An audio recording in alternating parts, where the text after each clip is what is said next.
नमस्कार, आप देख रहे हैं जनमत की पुकार। जन अधिकार पार्टी के राष्ट्रीय अध्यक्ष पूर्व सांसद पप्पू यादव एक दिवसीय मोतिहारी दौरे पर आए, जहां शहर के दरोगा टोला निवासी मृतक सिपाही सहनी के परिजनों से मुलाकात कर हर संभव न्याय दिलाने और मदद का भरोसा दिलाया।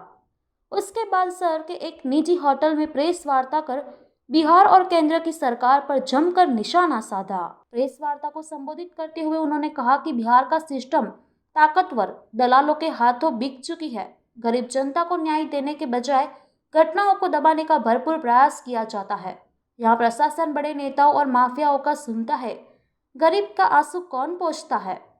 पूर्व सांसद ने स्थानीय और बिहार के प्रशासन को कोसते हुए कहा कि हत्या जैसी जघन्य घटना हो गई, लेकिन प्रशासन द्वारा अभी तक ठोस कदम नहीं उठाया गया।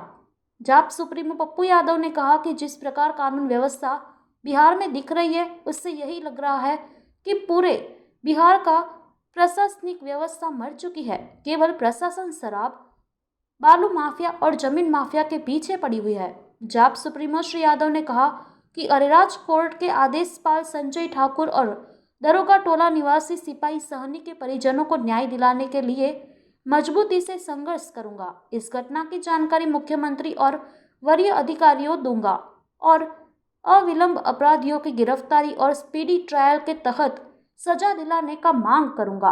कहा कि महात्मा गांधी केंद्रीय विश्वविद्यालय में पीएचडी नामांकन में हुई धांधली पर बोलते हुए जाप सुप्रीमो पप्पू यादव ने कहा कि केंद्रीय विश्वविद्यालय लूट का अड्डा बन चुका है। आरएसएस और बीजेपी के दबाव में आकर बीजेपी और आरएसएस से जुड़े लोगों का नामांकन सारे नियमों को दरकिनार कर आरक्षण में छेड़छाड़ कर कम नंबर वाले का नाम किया गया है। पहले 30 नंबर का वाइवा सीट बना जिसमें नामांकन हुआ, और जब मामला उजागर हुआ तो 100 नंबर का सीट क्यों बनाया गया। जब सब कुछ सही था तो जन अधिकार छात्र परिषद के आंदोलन के दबाव में जांच कमेटी बनाई गई। 10 दिनों में रिपोर्ट देने को कहा गया। अब 20 दिनों होने को आए हैं, कार्यवाही शून्य। पूरे मामले को लिपापोती करने का प्रयास किया जा रहा है। रोज कागजों की हेराफेरी की जा रही है। जाप सुप्रीमो पप्पू यादव ने कहा कि आखिर विश्वविद्यालय किसके दबाव में काम कर रही है और किसको बचाना चाह रही है। कम नंबर वाले गुंजन शर्मा किस सत्ताधारी छात्र संगठन की प्रचारिका है। विश्वविद्यालय प्रशासन अविलंब पीएचडी नामांकन में धांधली करने वाले दोषियों पर कार्रवाई करे, अन्यथा आंदोलन और तेज होगा। साथ ही आगामी 22 अगस्त को इन्हीं सभी मुद्दों को लेकर राजभवन का मार्च किया जाएगा।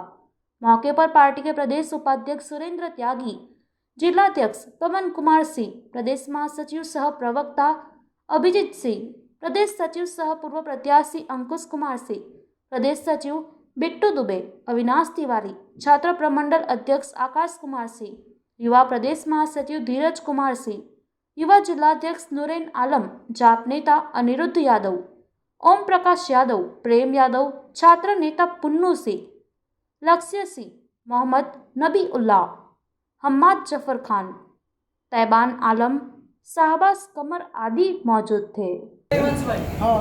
सबको प्रणाम करता हूँ।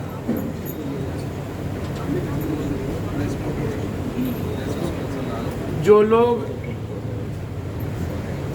सत्ता में थे और जो लोग सत्ता में आए हैं और जो नया बिहार की कल्पना कर, उनको कहिए कि पहले मोतिहारी को अकेले सुधारें।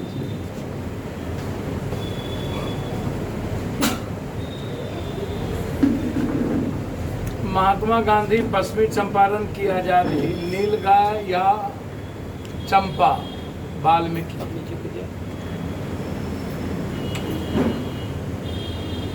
तो यदि बिहार की आजादी चाहते हैं तो 2 ही जगह से शुरू करें। स्मगलर मुक्त, गन्ना क्राइम मुक्त, जमीन माफिया मुक्त, शराब माफिया मुक्त, ड्रग्स माफिया मुक्त।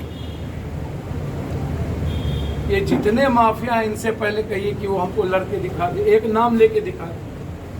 जो लोग अपने को कहते हैं ना कि मैं बिहार मुक्त करूं, तो उनको बोलिए एक अपराधी का नाम और एक नेता का नाम लो कि अपराधी के साथ कौन कौन इन्वॉल्व है। और मैं कह रहा हूं, मैं ढाका से शुरू करता हूं। ढाका के विधायक के भाई कंप्लीट इन्वॉल्व है ड्रग्स से लेके सब चीज, और मैं संपत्ति की जांच चाहता हूं कि इतना पैसा कहां से आया।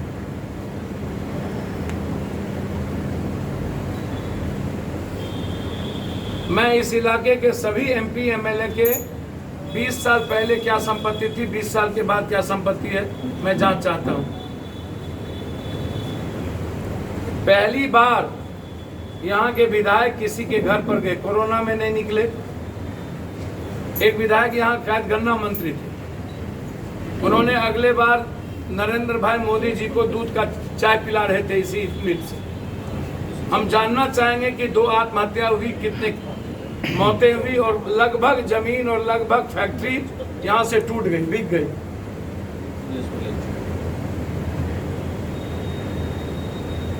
मेरा सवाल है कि एक एक एमपी एमएलए बेतिया महाराज की जमीन में जमीन माफिया और यहाँ के सीओ, डीएसएलआर, एडीएम कर्मचारी के साथ इन्वॉल्व क्यों? एक एक लीडर का पैसा नेपाल बॉर्डर पर क्यों लगा हुआ? सबसे ज्यादा सिंचाई का पैसा यहाँ के नेताओं ने बोल्डर में पत्थरों में क्यों कमाया?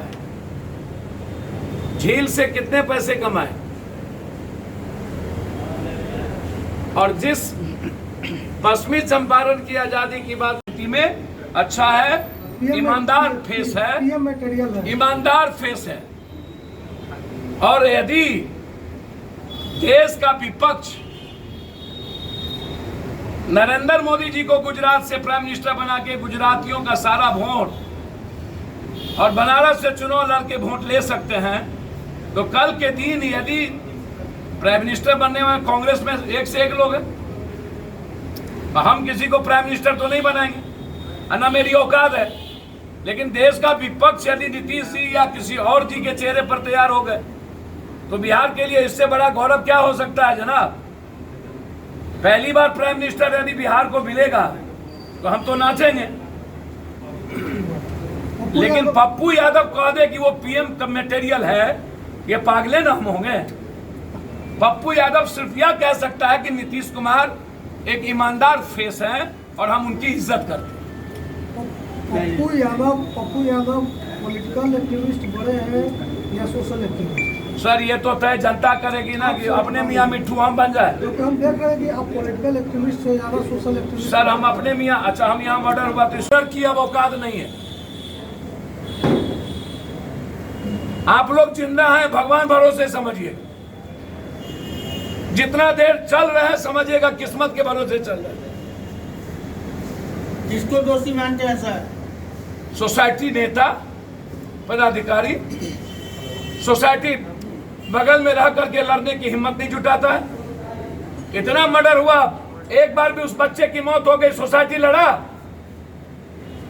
पूरा समाज माफियाओं के साथ खड़ी हो जाती है, नेताओं के साथ। इन नेताओं का विरोध कर दे समाज, इन्हीं नेताओं को समाज सबसे ऊंचा कुर्सी देता है। शादी में, श्राद्ध में, मुंडन में सोसाइटी, अपराधियों को शेल्टर देती है कास्ट के आधार पर सोसाइटी। खाली गाली एसपी और दरोगा के लिए नहीं है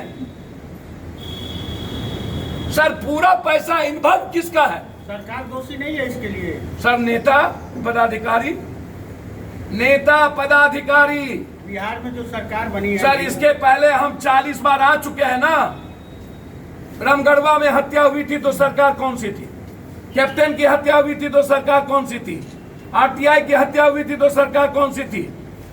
उप एक्स प्रमुख निषाद की हत्या हुई थी तो सरकार कौन सी थी? बाबा की हत्या हुई थी तो सरकार कौन सी थी? उप प्रमुख की हत्या हुई थी तो सरकार कौन सी थी? सवाल सरकार का, इस सरकार उस सरकार का नहीं है। सवाल है अपराध और अपराधियों को सिस्टम मारती क्यों नहीं है, और नेता अपराधियों का नाम लेता क्यों नहीं है? अपराधियों को नेता बैठाता क्यों है, तवज्जो क्यों देता है, और स्पीडी ट्रायल क्यों नहीं होती है? चार्जशीट केस से निषाद के पूर्व प्रमुख में वही हुआ, पूर्व उप प्रमुख में यही हुआ। क्रिमिनल दिल्ली से लाए गए, मेरा नाम दिया हुआ था, मैंने नाम दिया था पदाधिकारी, और वो जेल से वसूली करता। और फिर दो हत्या, रक्त चरित। हिम्मत है नेताओं को तो पहले एक काम करो ना,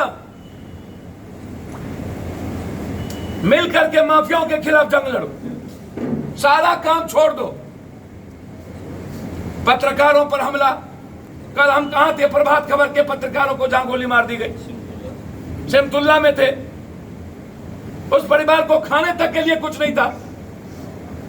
सरकार की जिम्मेदारी थी 20 लाख रुपया देना, पप्पू यादव को देना पड़ा। परसों थे हम पंकज कुशवाहा के यहां, 4 बहन के बाद एक बेटा हुआ, और दबंगों ने सिर्फ प्यार करने के कारण उसको जिंदा लटका के मार दिया दिन में। एक आदमी बोलने वाला नहीं, लगातार चौथे स्तंभ। मैंने तो कहा कि मारना है तो अखबार के बड़े बड़े मालिक, जो बड़े बड़े चैनल के मालिक हैं, उससे लड़ो ना, जिसके पास जीने और खाने के लिए दैनिक वेतन नहीं होता है पत्रकार के पास, वो तो अपना काम करता है जिंदगी जीने के लिए। आप उसकी सुरक्षा की व्यवस्था करिए, उसके मरने के बाद पेंशन की व्यवस्था करिए, 20 लाख रुपया सरकार मुआवजा दे।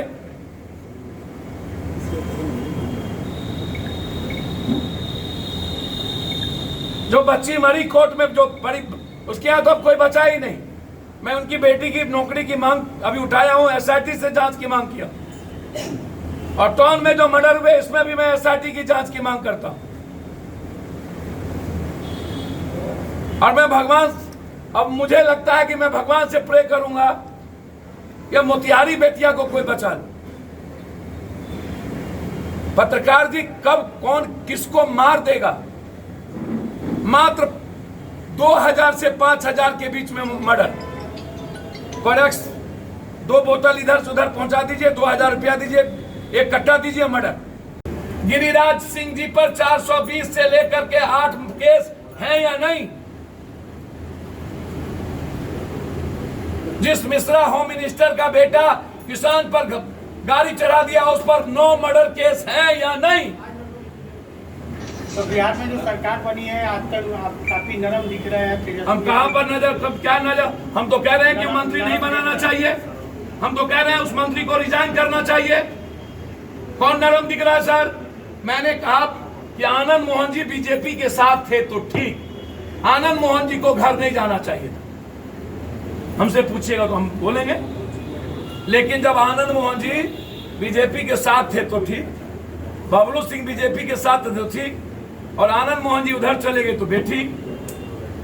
बारे बार आनंद सिंह नाच करवाते थे तो ठीक, और आनंद सिंह आज उधर है तो बेठीक। ये सब मतलब बीजेपी में जो गया गंगा स्नान कर लिया, और जो बीजेपी पे से नहीं निकला वो जमुना स्नान कर लिया। सर पत्रकार दी लोग, मैं पैर पकड़ता हूं, हमसे पूछना चाहते हैं ना, तो मैं तो कह रहा हूं यहाँ के सब MP MLA के बारे में क्यों नहीं सर लिखते हैं? मैं तो कह रहा हूं ढाका के विधायक के भाई के बारे में है हिम्मत लिखने की? मैं बोल रहा हूं जांच हो उसकी पूरी संपत्ति का।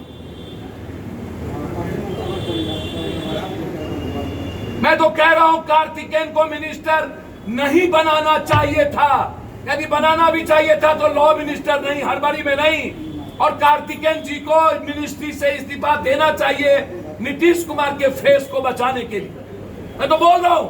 बाई इलेक्शन में पप्पू यादव कांग्रेस के साथ हो जाते हैं, कांग्रेस अब फिर महागठबंधन में आ गई है, साथ वाली सरकार है, पप्पू यादव के आगे मुझे तो समझ में नहीं आता है, समझ में नहीं आता है मुझे।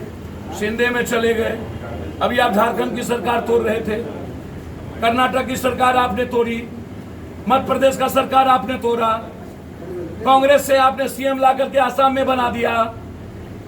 मतलब आप सब जगह जाओ ठीक, नीतीश जी को 3 बार आप लिए तो ठीक,